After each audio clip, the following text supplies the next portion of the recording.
And we'll, of course, have continuing coverage on this throughout the morning. We continue our team coverage this morning. I'm joined now by Rick Matthews, our terrorism and security expert. Rick, thanks so much for being with us this morning. Happy to be here. So with this tie to ISIS now, the question will be, how deep do those ties go? The Orlando police chief said that Mateen seemed organized and well prepared. To you, does that speak to any kind of training by ISIS, or what's the process going to be to figure that out?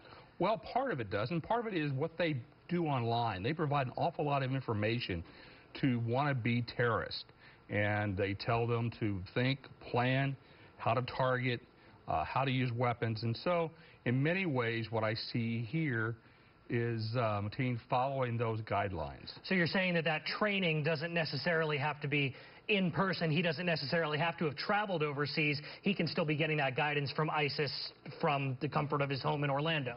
Yeah, that's the scary part about it. You can get this right online, and that and a lot more.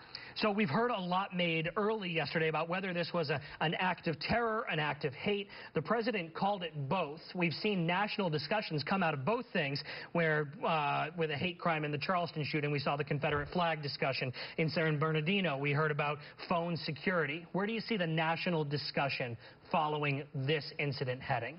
Well, I think it's very definitely hate, but it's also equally terrorism. There's no question in my mind this is an act of terrorism from a domestic citizen of the United States inspired by ISIS.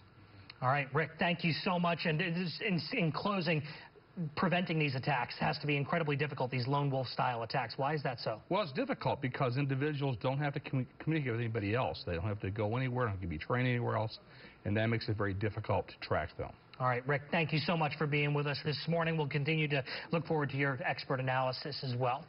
All right, we'll, of course, continue to follow the massacre investigation, as we mentioned, and both on air and online at CBS6Albany.com.